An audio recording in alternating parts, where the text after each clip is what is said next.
I did mention last week that I was thinking of doing a Zoom meeting once every fortnight, every 2 weeks.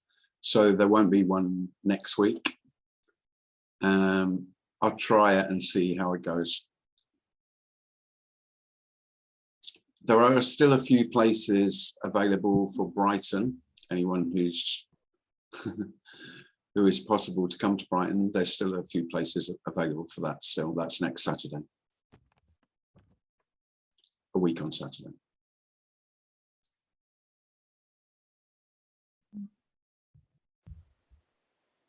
Details are on your website, right? Yeah, details are on timclissthis.com.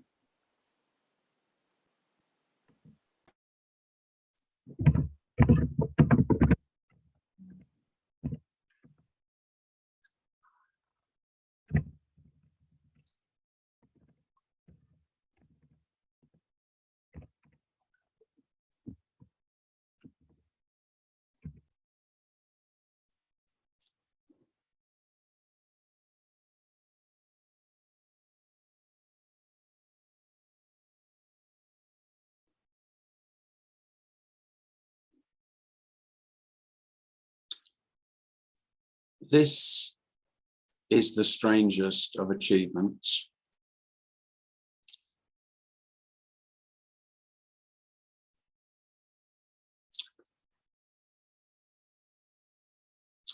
In that nothing has been achieved at all.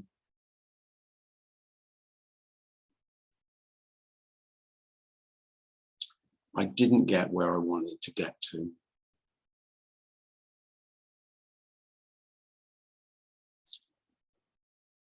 This isn't what I was looking for. This isn't what I was hoping for.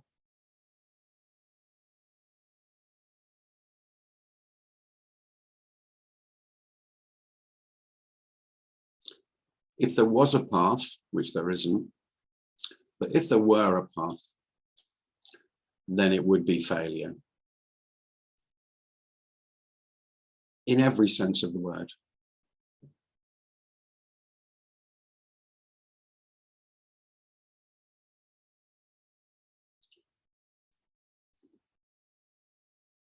In a way, there's nothing worse than a glimpse or an insight or an aha moment, or even the suggestion that your understanding is greater than it was. Now, I can't say that they're inhibiting your progress towards nothing. That would be saying too much, but self can't help but just love that shit. I loved it. When I felt I'd got something. When I'd seen something that seemingly I hadn't seen before. I mean, it is wonderful news, but it's dreadfully wonderful news that all of that, any new knowledge, any new understanding, it's all utterly worthless. I can't emphasize that enough. It's all completely empty.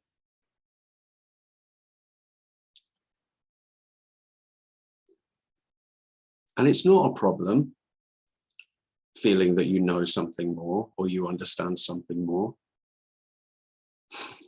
And yet seemingly it is, because what it does is it fuels the sense that I can get closer. I am getting closer.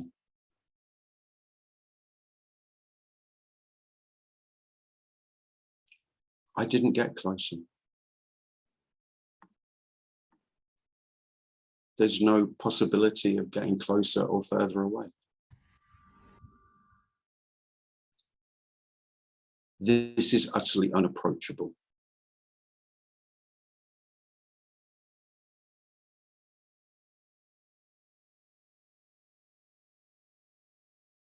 There can be no movement towards or away.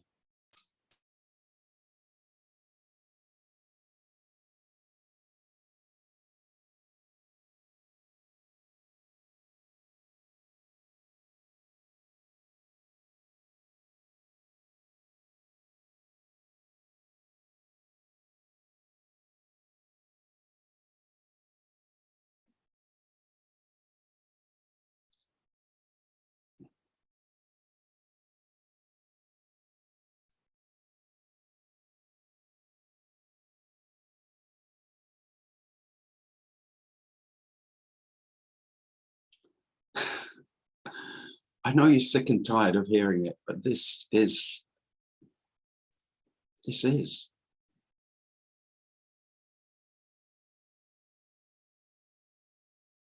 not some other this, not that, this.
Well, that's pretty piss poor as introductions go, but that seems like what I've got today.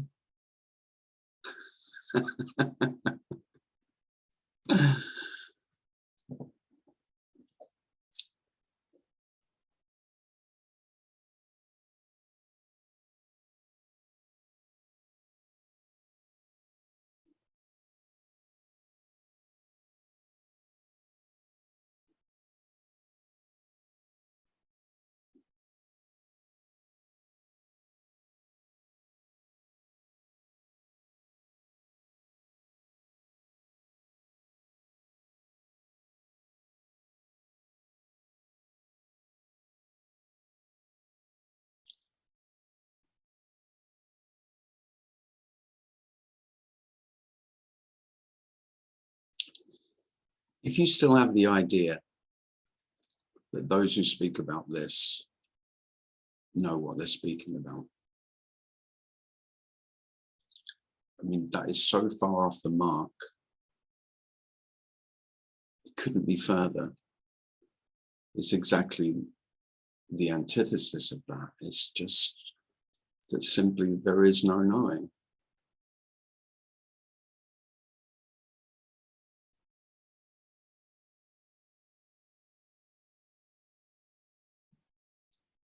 Now, I have to tell a story to say that I know less than I used to, because in a way, I can recall that any knowledge, not probably as well as I could, but almost. It's all meaningless. It's simply empty.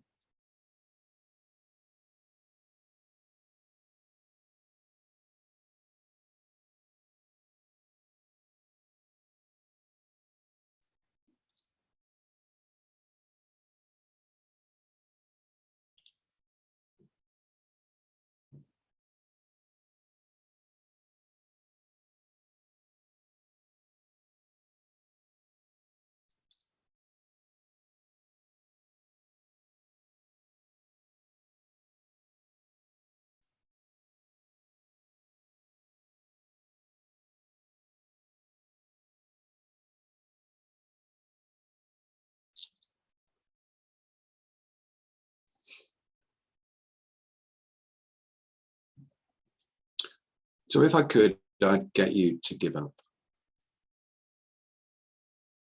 the search, to give up trying to know, to give up trying to understand, to give up trying.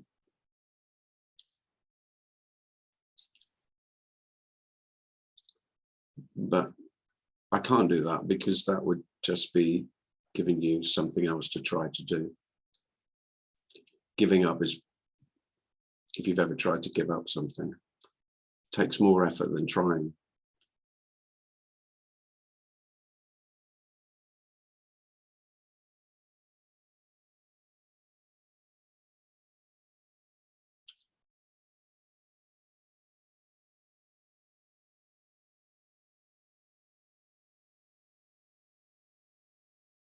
An effort is okay for most things that you want to achieve.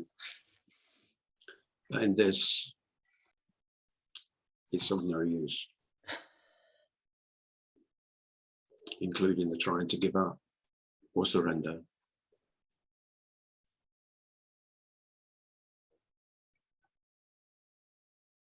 Or accept.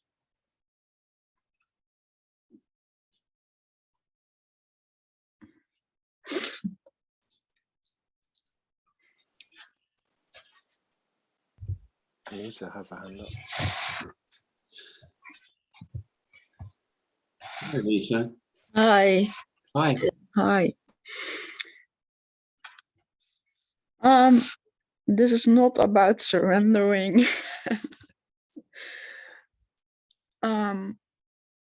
There is something in me, in this body, mind, of whatever it is, Yeah. that wants justice. Yeah.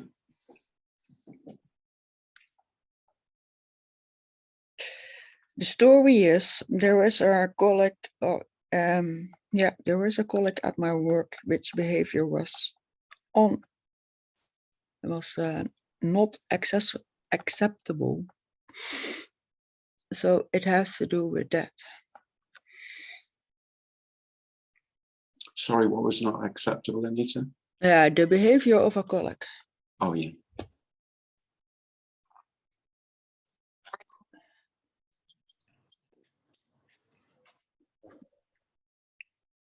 And I am in a kind of a struggle with it.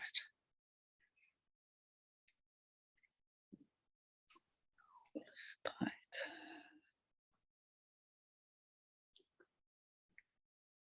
What are you struggling with, Anita? Yeah, it's a conflict. I feel this conflict takes energy, but I can't accept this behavior. Mm-hmm.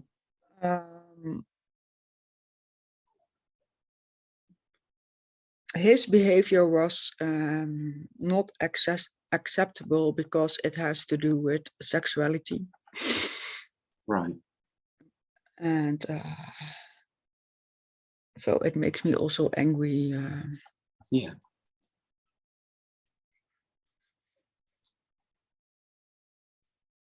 Well, it's very natural when there's a feeling of someone else's behavior is totally unacceptable for there to be anger as a response to that. Yeah. There's nothing wrong with that.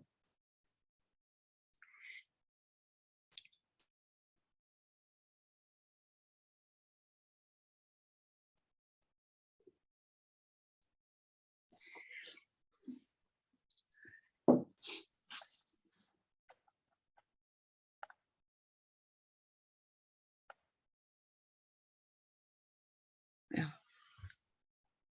Thanks. Oh, you're welcome.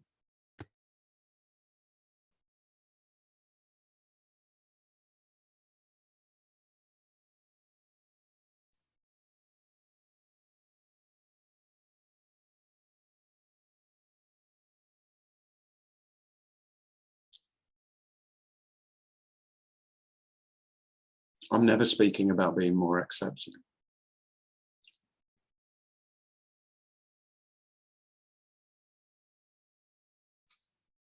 Being a better person. being nicer, kinder, whatever, you know, whatever yourself has said you could improve on to make you a better person, a better self. I'm not speaking about any of that.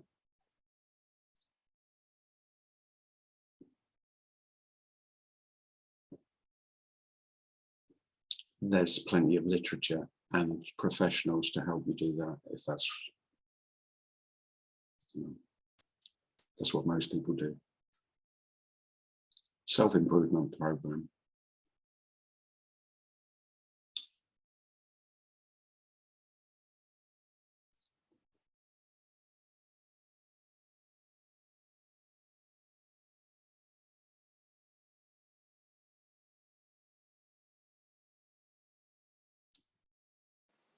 Lindy has a hand up. Go ahead, Lindy. Hi, Tim. Hi, Lindy. Hi there. I was interested in what you were saying towards the end of your introduction, because I don't know, I mean, I've been, there's what you might call chasing this message Yeah. with a tremendous amount of passion for the last few years, sort of based on a lifetime's searching for something. But I do feel recently my mind is getting very bored with listening to the message, because it's, well, if there is such a thing as a mind, but anyway, whatever it is, because it sort of feels like it's got as far as it can do on an intellectual level. Yeah. And I guess in other ways,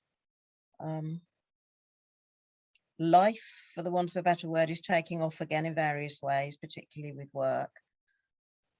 And quite surprisingly, I'm getting quite interested back in the dream story, Right.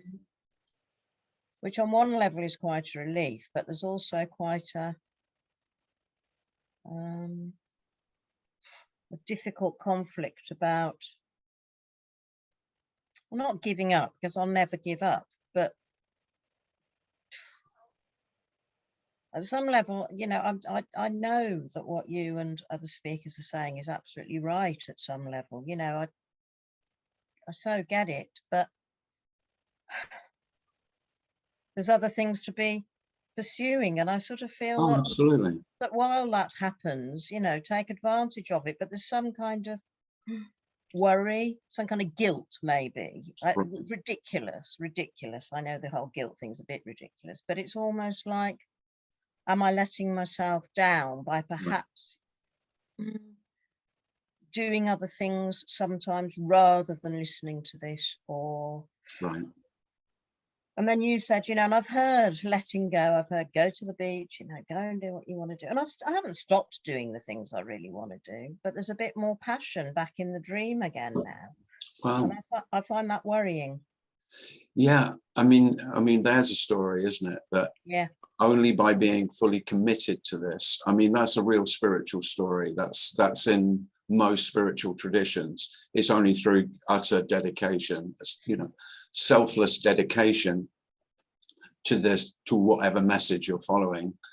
I mean, it's not just non-duality that would have that as a core idea, that unless you give up, you know, you could say your material passions, you know, what you actually like doing as a human being, then you're neglecting the path, aren't you? You're just, how do you expect to complete the journey if you're not dedicated? There's this whole myth around dedication. Yeah, there is. I suppose it's a bit of FOMO, really. I'm just, you know, fear of missing the opportunity. Yeah, well, you do, or there is that again. Self is good at telling that story. Well, that could have been, I didn't go to that meeting, and that was the one where I would have popped. That was, you know, I would have just heard that string of words from from whoever you're listening to, and that would have been the key. You know, this whole myth that there is a key. I don't know what it is, but it's there waiting for me somewhere. Well, there isn't a key waiting for you. So I don't know if you want my permission, but if you want it, you fully have my permission to go and do whatever you're enjoying doing.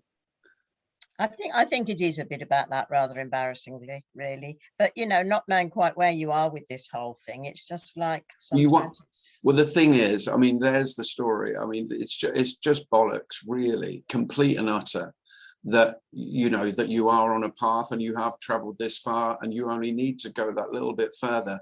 And by neglecting going to meetings or neglecting that there is work to do in order to get here, you know, there just isn't, Lindy. I think that's what I need to hear, but I guess it takes, I mean, I still keep coming back for more, and I particularly do enjoy Thursday evenings at 7 o'clock. But some of it I'm starting, you know, some things I'm just starting to say, oh, do I really want to do that? Or do I want to do something else? And it's like, well, it's ended up being an ought to, which I realise does go against this message, but I'm quite scared to do that, I think, because this is still the most important thing, but I can't do anything about it. So therefore, am I wasting my time? Anyway, I thought I'd just put it out there. And, well, the one, yeah, I mean, that's lovely, Lindy, because I'm sure there's lots of people who will hear you say that and they will really resonate with you saying that and get it completely, because that will be familiar to most seekers. You know, if I've made the search, you know, really important, the most important thing in life, then of course everything else has to take second place. But there is nothing in this message, you know, this isn't special. It's different from what you usually hear, but it's not, I mean, I suppose it's almost like a bit of an insurance policy. I sort of think that I know what you're saying, and I've heard from some other people is absolutely correct. But it was like when I started on this, for the want of a better word, on this non-dual, non-path, I still carried on meditating for quite a while, just in case, you know, and eventually it sort of sank in. I actually really don't need to, unless I really feel like it. I don't have I really like that, because there you've hit the nail on the head, you know. So your character, it's not yours, Lindy, but the character of the human being called Lindy Booth likes to hedge her bets. So she's carried on with the old, you know, so I found my new path, but I've been doing that old one. I'll best carry on with that a bit, at least for the time being, just in case. Yeah, hedging bets says it really well, actually. Yeah. And there's nothing wrong with any of it, you know. This doesn't have anything to say about what you do, Lindy. It's, you know, really, whether you never come to a non-duality meeting ever again and you just, you know, followed what you'd call normal interests and passions, so what? Yeah, well, I guess what you know, the normal interests and passions, I suppose, have lost their allure to quite a large extent. Yeah. Compared to this, but you know, there's other things still going on, and I guess post-COVID days, a few things are sort of opening up more, and I'm really quite enjoying doing those things. And not that I'm going to completely stop doing those, but there's definitely this, as I say, almost permission, this guilt thing, you know. Well, you know, what happens if I go out with some friends this weekend instead of going to a, you know, am I letting myself down, I guess. And well, I mean, there is no, you're not letting yourself down in any way at all. I know. It's not possible. I mean, there's a terrible story that self tells a lot. Yeah. About letting myself down. I did ask somebody recently about this, who's another speaker on this, you know, about sort of the whole reinforcement thing, because I did start to get quite worried that I'm really getting quite interested in something new that I'm starting. But it definitely feels I'm reinforcing the ego in a way, well, you know, for the want of a better word, the whatever. And it was sort of confirmed that that's what I might be doing. And I guess that's just made me, you know, but then can you reinforce something that's so there anyway? No.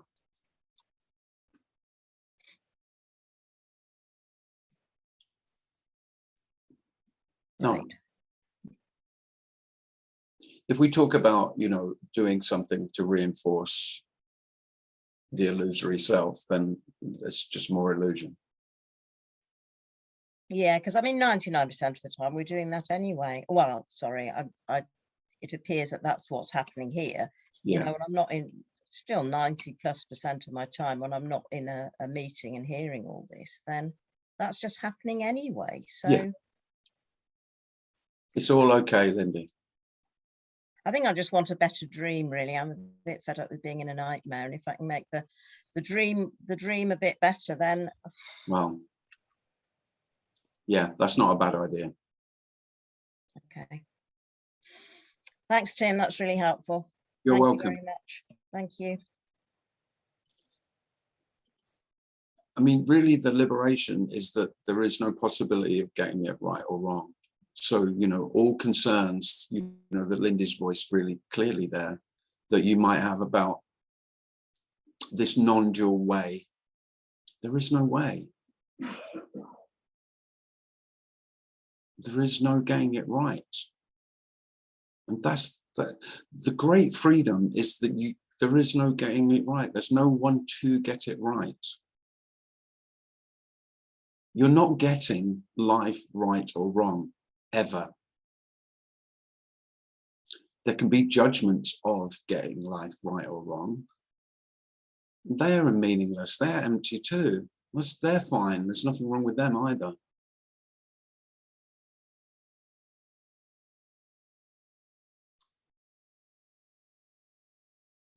There can be stories that if I don't show full commitment to this pathless path, then of course I'm doing myself down. I'm, you know, in some way, I'm like cheating on myself after all this work, and then I'm letting it go.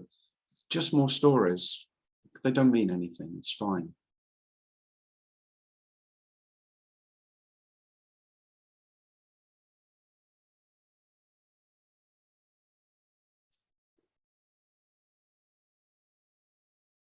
It is wonderful when it is seen that it's all stories.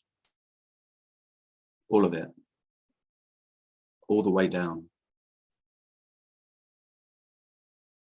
All of it.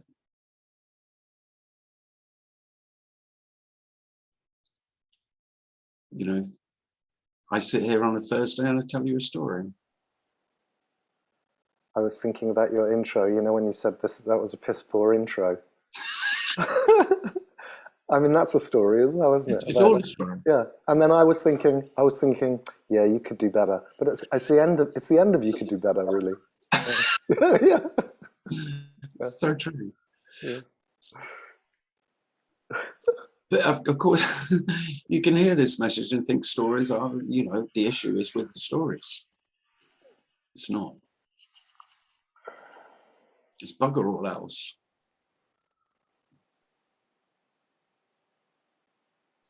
And of course, it can seem as though what's being suggested is that there is something else other than the stories.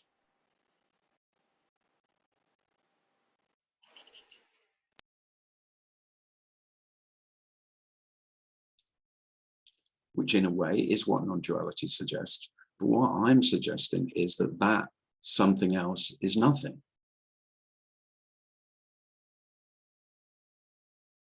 You're not going to find that.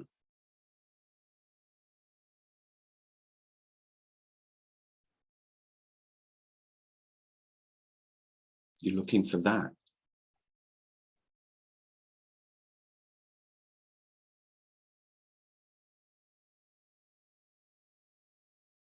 There's something else other than the stories. It's utterly empty.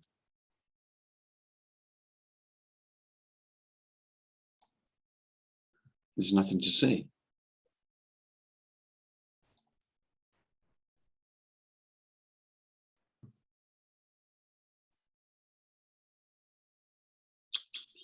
So then you're left with doing stuff you like doing, like Lindy's doing.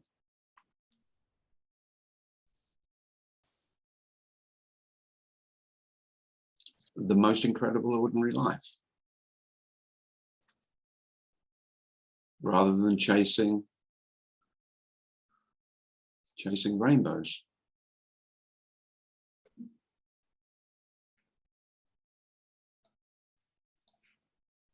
If I keep chasing, I'll get the pot of gold.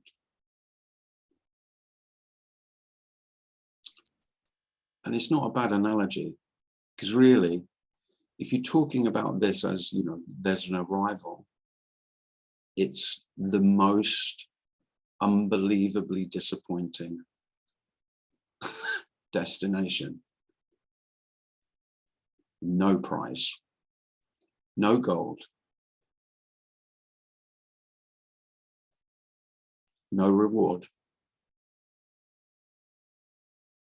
no fanfare, no angels.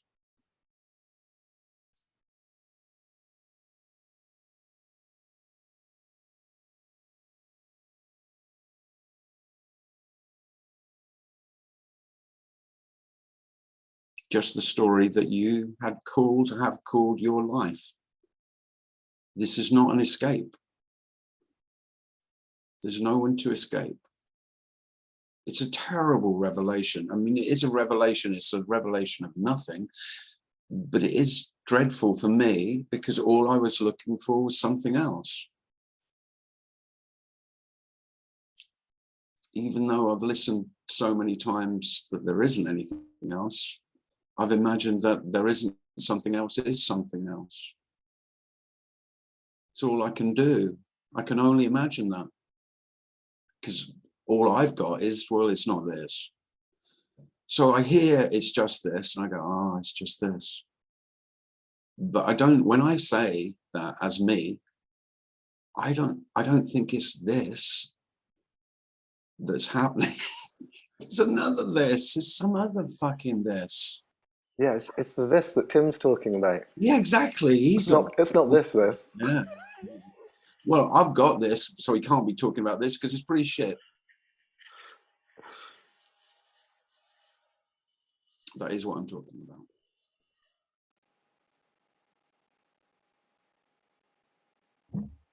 Tim, Hello, who's that? can you hear me? Who's that? Sophie? Sophie, Yeah. hi. Yeah, hi, Sophie. I just wonder, like, how one knows that he's still seeking. How do you know you're still seeking?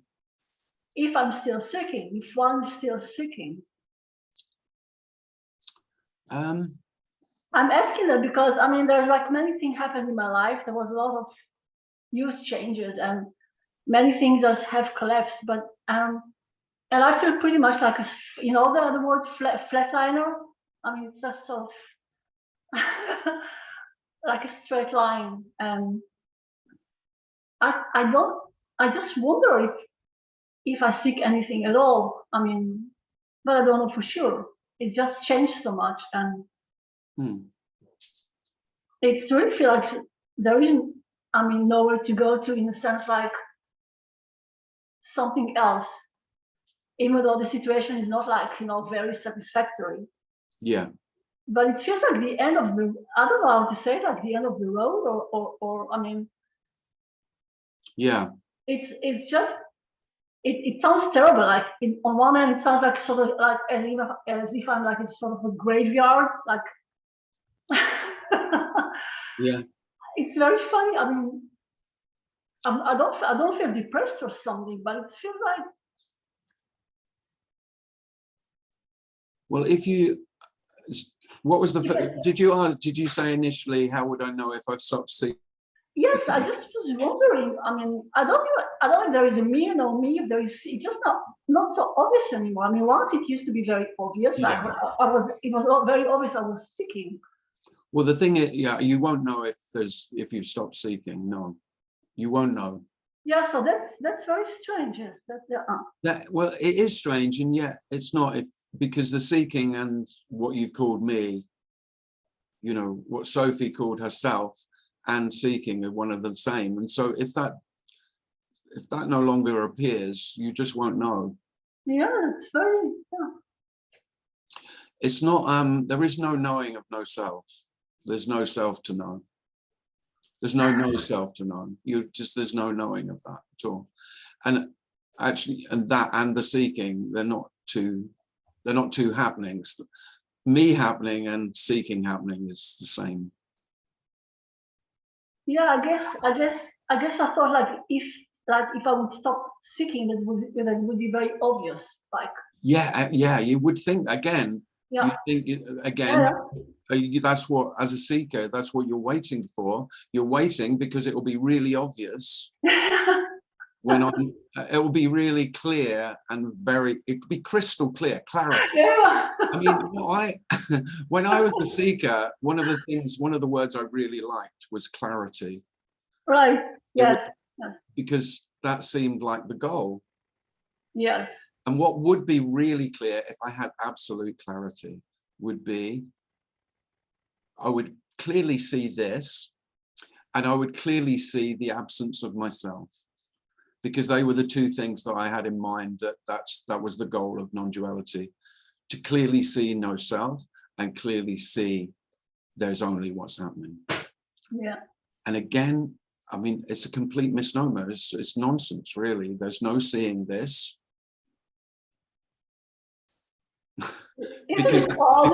because in order to see this, there has to be other than this, and that's exactly. And in order to see myself, I would have to be present to see myself. To see the absence of myself, I would have to be there to see that. And of course, that's duality in itself.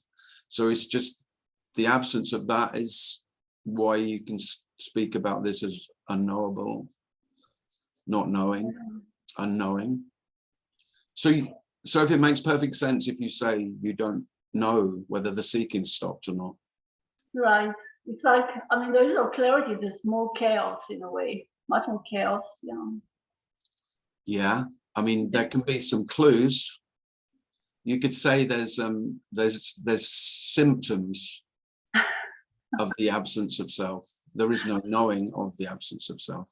And some symptoms, I could suggest some, I mean, they're quite arbitrary, but I would say here, peace would be one. Right. Emptiness would be one. It's certainly, that was overwhelming here. Emptiness, that's all I could, everything that I felt was solid and real, just had lost all of that. But did it felt for a while like horrible, that emptiness in the beginning? The emptiness, it felt like peace and rest, but it was very disconcerting. I didn't know what to do. Yes, yes. What do I do with emptiness? I don't know what to do. Yeah. So seemingly in the story, it took a while to get used to. You can do whatever you did before when it was just full. And so empty fullness doesn't mean that they can't be doing whatever was done before. Yeah. No, that's not seems to be the problem. Like they're doing, it's just like feels like very much like in the flat. Maybe that's the piece, like flatliner. Like there is no high and like it's just like maybe that's the piece that I don't know. It's very strange. It's different. But it's a really good thing that you've said, because of course one of the great myths is that I will know. Yes. When I have arrived. Yeah. At being nobody. No.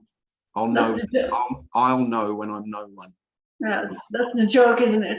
Well, you there's no one to know. No one.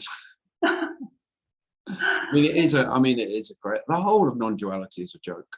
Yes. Yes. Yeah. Doesn't seem to be appreciated by many, but it's pretty funny. Yeah. The cosmic joke. Yeah, at the end you cannot even describe it, or that. And all joking apart about it being a joke, there is when I speak of the lightness of life, it is that. I mean, it is because it's not serious. Life is life and death to me. Yeah. life does lose. Now it doesn't lose its passion, you know, and the extremes of life, the emotional energy Yeah. at all. But what it does lose is its seriousness. Life is, I mean, my life was a serious business because my job was to be a success, to make my life a success. That was my job. Yeah. And then seemingly I was made redundant. There was I didn't have a job anymore. And again, being out of work, I mean, for most people, just on a practical level, losing your identity as what your profession was is hugely traumatic. And this losing, because we're talking about losing all identity. Yes, in that sense, I lost really many things, and like job and relationships and a place, and at the same time, this is so strange. There's like, with all of that, there's still it's like unbearable lightness of life. I mean, it's a very strange combination. Yeah. And it still can feel like a peace and light, and not every day, but it's like a very, very like unusual situation for me. Like, yeah. The other, I mean, that's good, because then another myth is that you'll feel, you know, that lightness, that unbearable lightness of being is how it will be all the time. You could say that it's always in the background, maybe. Yeah. But even that's saying too much, because everything just appears as it appears, all emotion and all feelings, thoughts, stories, dreams, all of it. Yeah. Thanks, Sophie. Yeah. Mika has his hand up. Hi, Mika. Hi. I have been lately contemplating two things, like about death, because my friend just suddenly died. And the second thing is war, because of the war in Europe that is seemingly happening. Yeah. So what would you say about those things? Easy question. Say something. Easy question.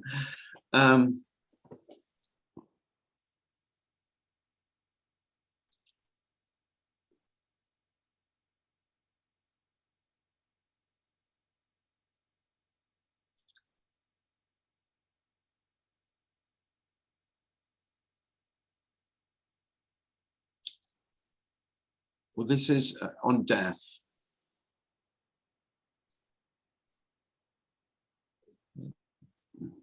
The illusion is that death isn't here, that this isn't death, where this is always death. This is always dying as it's born. There isn't actually a lifespan between birth and death. The story, however, says differently. And really, that's all we have. We have the story. So yeah, every human being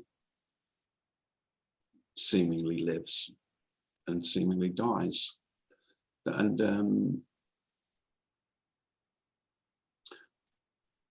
I don't have anything to say about that. And yet, one thing I would want to say about death is when someone dear to you dies, when someone you love dies, it's very obvious that although the body has died and the body is burnt or buried, whatever you had of them, you didn't have it, but whatever was most precious about that human being, which is love, that doesn't die.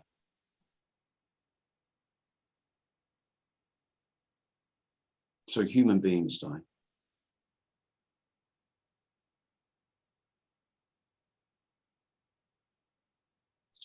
but love doesn't die.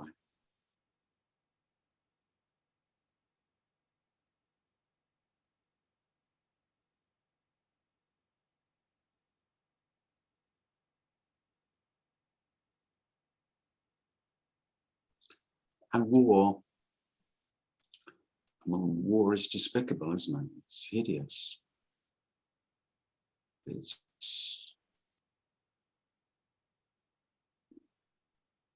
It's the worst of humanity.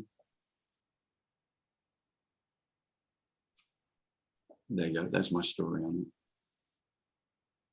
it. Incredibly sad.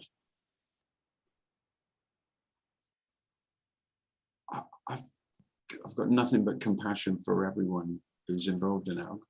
Massive compassion for the Russian soldiers. I was watching the news yesterday and I just felt this huge compassion for the, you know, the young Russian soldiers.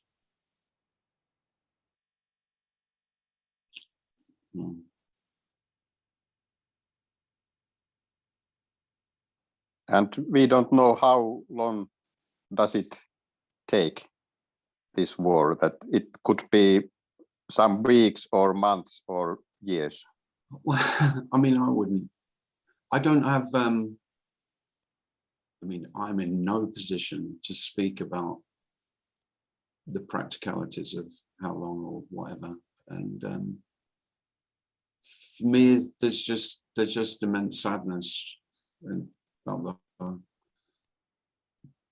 but then it's also obvious that there's so much. I mean, there's constantly wars all over the world, and yet in the UK here, we've heard of none of them until it's a bit closer to home, and then that's all we've fucking heard. And I have to say, I can't help but there's anger about that. There's been wars. I don't know. Yemen would be a good example. What the fuck do we hear of that? And it's been atrocious there. It's just been horrendous for years. So I don't know. It's sad. It's all very sad. You can only have compassion for the human beings that are caught up in it. It was interesting what the Harari, this historian, said, that it used to be worse before, because like from budgets, they used to, like old times, they used to like there was kingdoms and they used maybe 40 or 60% from the budget for war.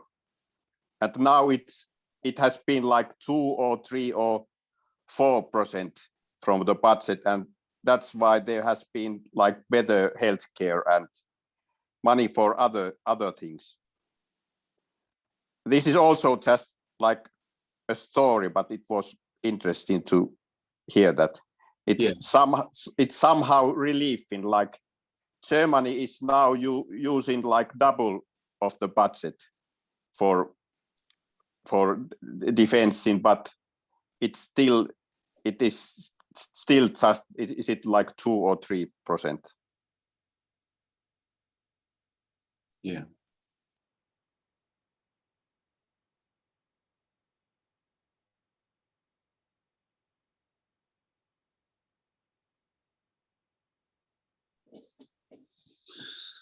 I mean, there aren't any rules, but it could be that without the sense of, without feeling like me and it's my, you know, that I need to have opinions, then they could just, war is just dreadfully sad. And there can be an anger, it's natural with the sadness.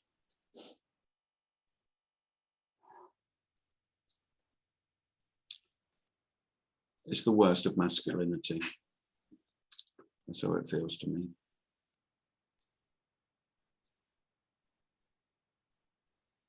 Have you seen the size of my tank? You know, it's boys in the toilet with penis envy.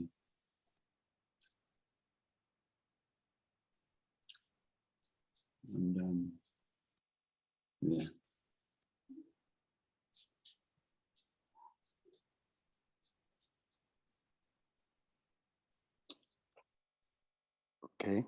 Thank you. Thanks, Mika.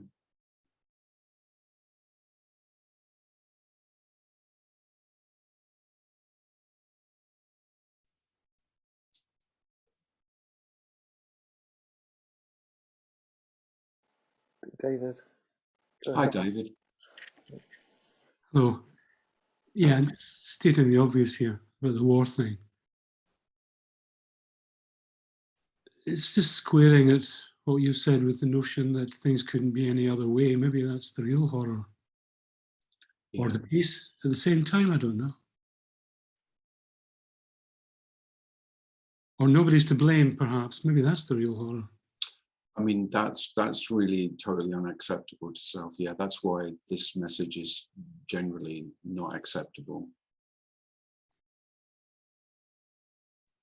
There's hardly any selves find this message acceptable because it is saying there's no one to blame. Putin can't help but be Putin. I mean, Jesus did say, apparently, forgive them, they know not what they do. There's a compassion can arise from that, I suppose. Without doubt, that is the great compassion, yeah. But it's pretty difficult to raise that down the pub with your pals, you know, it's just... Well, it's best not to say it down the pub with your pals because Absolutely. you're going to get a slap. I wouldn't say it down the pub. You know, hence Jesus was pretty reviled generally, you know, he would say that. Most people didn't accept it. They wouldn't have that, would they? Mm. But of course, forgive them for they know not what they do. Forgive them for they do know what they do, but they cannot do otherwise. I mean, it's probably worse, isn't it, than the Jesus? You know, because at least Jesus suggested that they don't know what harm they're doing. Well, this message wouldn't necessarily say that at all. He's quite clear about what he's doing, but But it might say, that unfortunately, is what he's doing. it does say, and this is very difficult to sustain in discussion or with any kind of rational, that there's nothing happening. I mean, that's the ultimate insult. You It just is, yeah. couldn't Yeah, dare utter anything like that. yeah, yeah. Oh, especially when there's atrocities happening.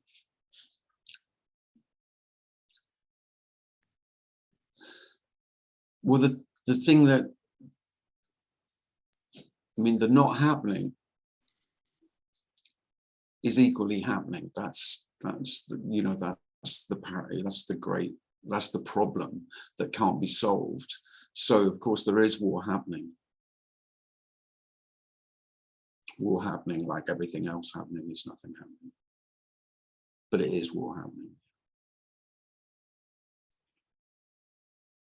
This isn't a denial. I mean, I have that thrown at me quite a bit, that this denies what's happening. This is a denial of life as it is. And it's absolutely the opposite. There is only what's happening.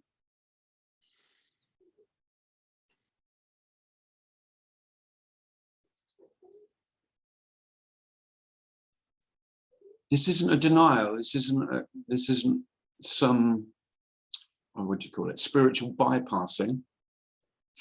I've been accused of that. Of course, you get that leveled at a lot of non-duality. And of course, it can be used that way. But if there is only what's happening, I mean, it's absolutely raw. It's bloody. It's messy. It's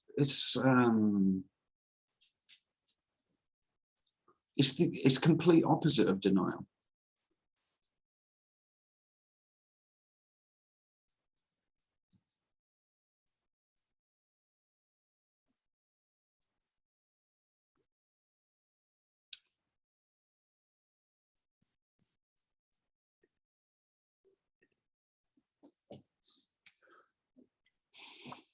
Yeah.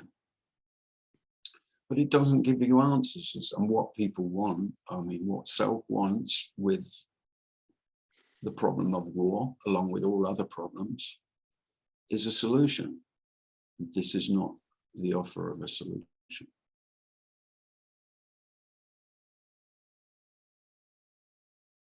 That is unacceptable to virtually every self. Hence, looking for a solution seems noble, but it's the human being looking for a solution is in conflict with life as it is. Looking for a solution is, this isn't acceptable. This shouldn't be happening. This is wrong. I need to put it right. Play God.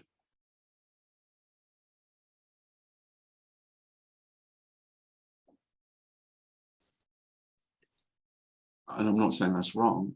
I'm just saying it's in conflict. Self pits itself against what's happening. Well, that's just what's arising, surely. Yeah, exactly. Yeah.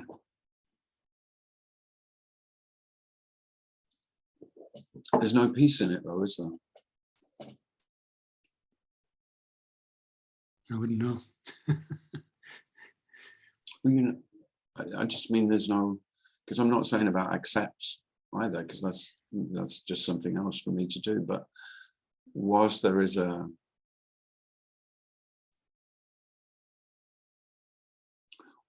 sense of, you know, you make an enemy of what's happening.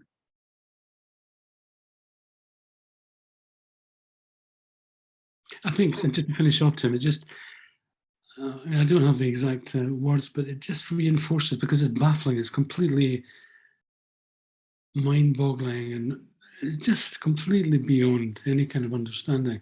And it just, the number of, not people, but, you know, Nisargadatta springs to mind. But the business of, you know, you cannot understand this state, which we know it's not, and, you know, let's forget the terminology thing, until you're there. Now, all of that, you're going to drive a coach and horses through, but you can see what he was pointing at. Yeah. And for the average punter, the average seeker, that rings true. It does, yeah. Yeah. Even if it's not. No, and it does ring some truth here, because there is no understanding, no. And there's no understanding when you're here either. And of course, that's the thing that self really can't understand. What do you mean that there's no understanding in the full understanding? Mm-hmm. I mean, that's even more incomprehensible, isn't it? That so in the full understanding, there's no more understanding. Mm-hmm.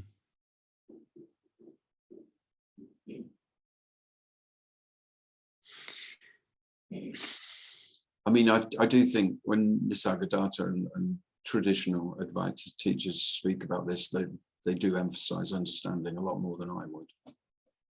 Mm. Yeah, because it's all down, that's all translated and things like that. But for anybody to speak with confidence about the fact, you know, in the war at the moment, it is the elephant in the room calling non-duality's bluff in a way, you know, at least in that relative sense. Because most of us are thinking, how the fuck do I make sense of this via non-duality? Well, you can't, but some people with confidence can look you in the eye and say, listen, nothing's happening, or it's fine. That's a quantum leap from the way that 99% of the people in this room feel right now.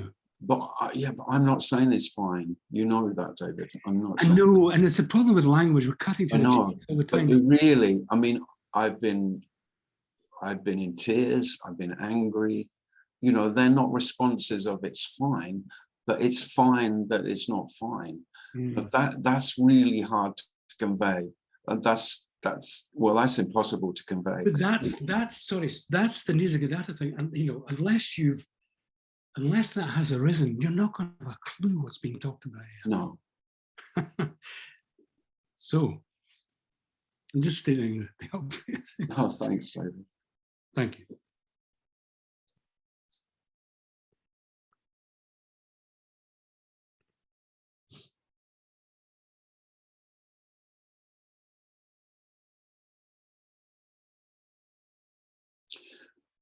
What's more and more, what's been really obvious here is the stupidity of war. That's how I felt most of the time. When the response here is, wow, human beings, unbelievably stupid.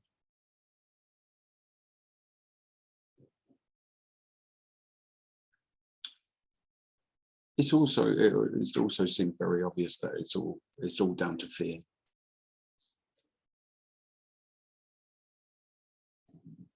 You know, all Putin's rhetoric is that he's afraid of NATO encroaching, being on their doorstep, the enemy coming to the door. It's all fear.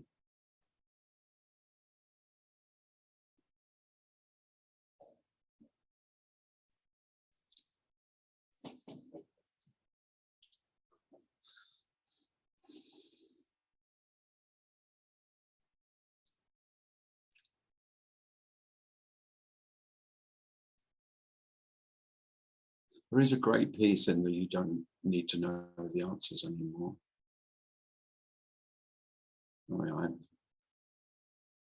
Mika's asking me my opinion about death and wars kind of implies that I might have some answers, and it's not about that at all. It's that it's simply okay to have no answer whatsoever.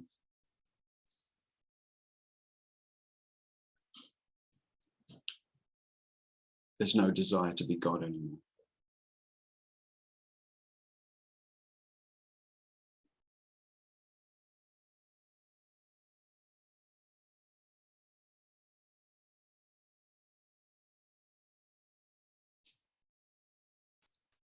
Lynette has a hand up.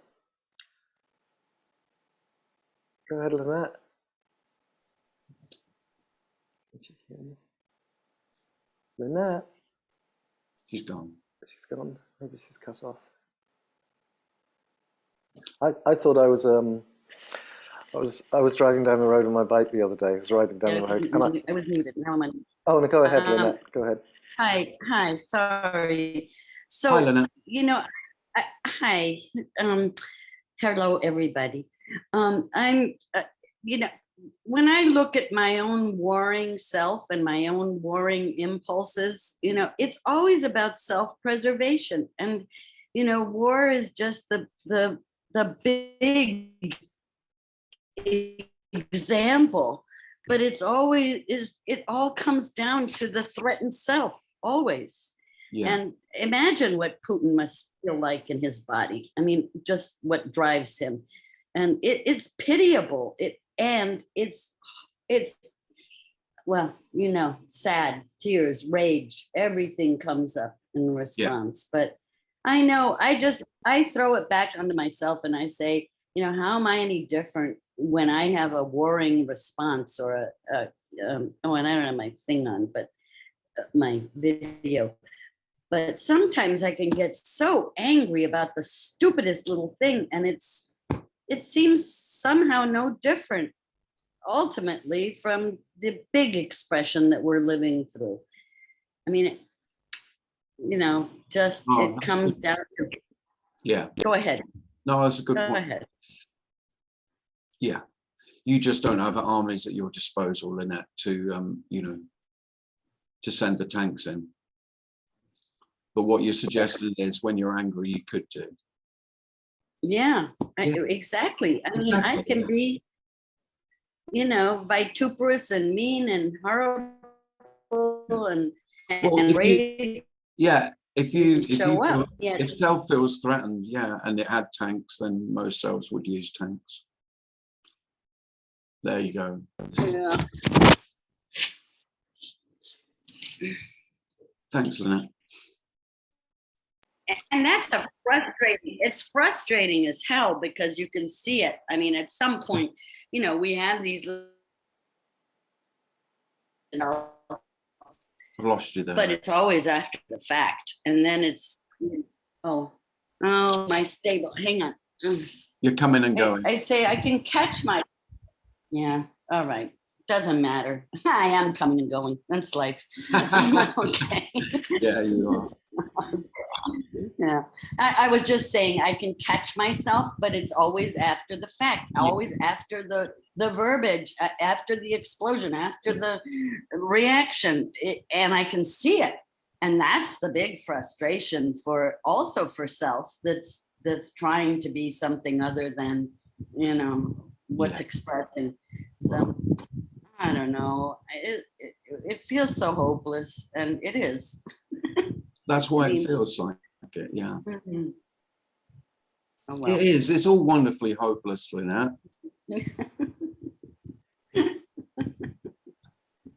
Ho, ho, ho. And it, yeah. And someday, and that's the big hope, right? Someday things will be different and better and other. Yeah. And that's what a dream. But anyway, Yeah, okay, I'm done.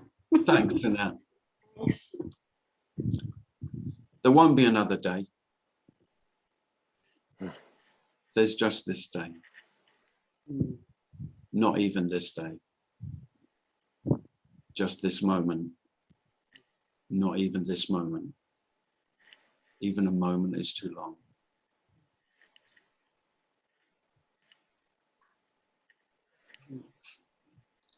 Oh, got all poetic at the end. Well, thanks very much for coming.